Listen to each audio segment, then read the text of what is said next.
अस्सलाम वालेकुम everyone, hope you all are fine. Welcome to my YouTube channel. मजीद ऐसे ही वीडियोस देखने के लिए मेरे चैनल को सब्सक्राइब करें और शेयर करें।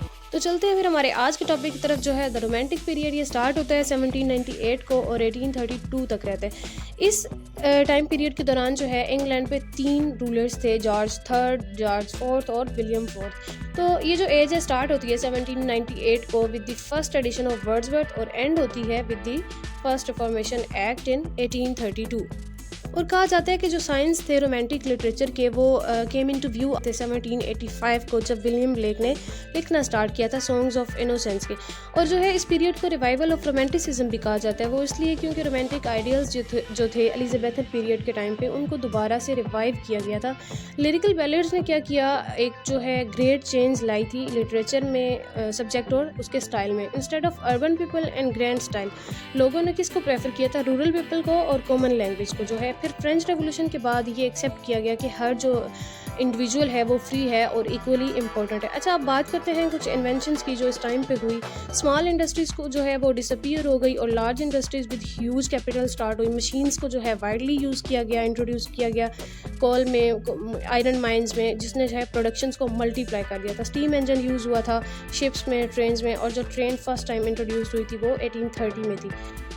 फिर जो है ट्रेडिशनल सोशल पैटर्न जो था वो भी चेंज हुआ। आयरलैंड को यूनाइट कर दिया गया था 1801 में इंग्लैंड के साथ। 1829 को जो है कैथोलिक इमेंसिपेशन एक्ट पास हुआ, जिसने जो है रिलीजियस इक्विटी को इंश्योर बनाया।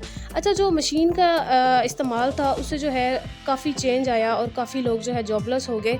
तो फिर कुछ जो है रीडर्स बन गए और कुछ राइटर्स। 1840 में जो है पोनी पोस्ट वो इंट्रोड्यूस करवाई गई। अब हम बात करते हैं इस टाइम के मेजर राइटर्स की। तो सबसे पहले हमारे पास है विलियम ब्लेक। इसने जो है 1789 को सॉन्ग्स ऑफ इनोसेंस लिखा था, फिर 1794 को सॉन्ग्स ऑफ एक्सपीरियंस लिखे थे। अच्छा, इसको ज़िंदगी में कोई भी फेम नहीं मिली थी, फिर जो है आज ये पहचाना जाता है as a great romantic poet.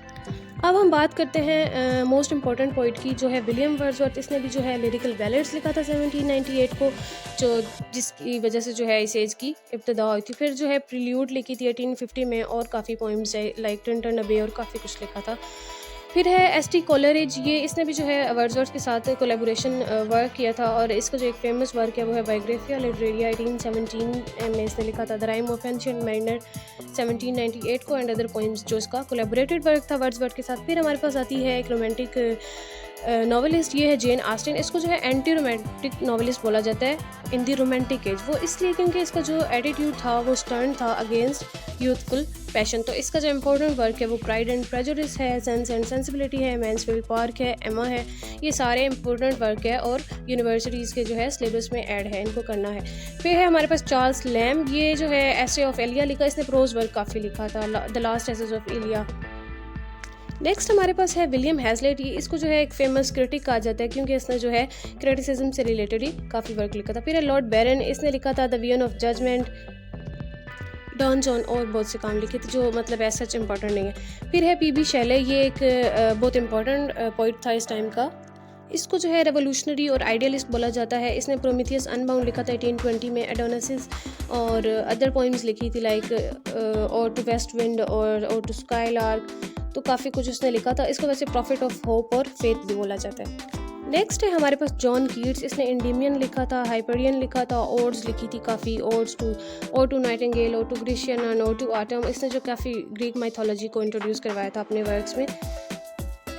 अब हम बात करते हैं लिटरेरी फीचर्स की और लिटरेरी जॉनर्स की। तो इसमें जो है क्रिएटिव एंथुसियाज्म थी, जो वो level of Elizabethan creative force पे आया था, और फोकस जो था इस टाइम का वो शिफ्ट कर गया था अर्लियर फेथ और इन रीज़न से लेके सेंसेस और इंट्यूशन और इमेजिनेशन पे। मतलब लॉजिक्स को नहीं मानता था, ये इमेजिनेशन पे चला गया था। और सब्जेक्टिव पोइट्री ने जो है रिप्लेस कर दिया था ऑब्जेक्टिव पोइट्री को, जो न्यू क्लासिकल पीरियड में बहुत ज़्यादा सुप्रीम थी। इस टाइम के जो वर्क्स थे उन्होंने नेचुरल और कॉमन चीज़ों को जो है वैल्यू दी थी और रिजेक्ट कर दिया था आर्टिफिशियल अर्बन लाइफ को।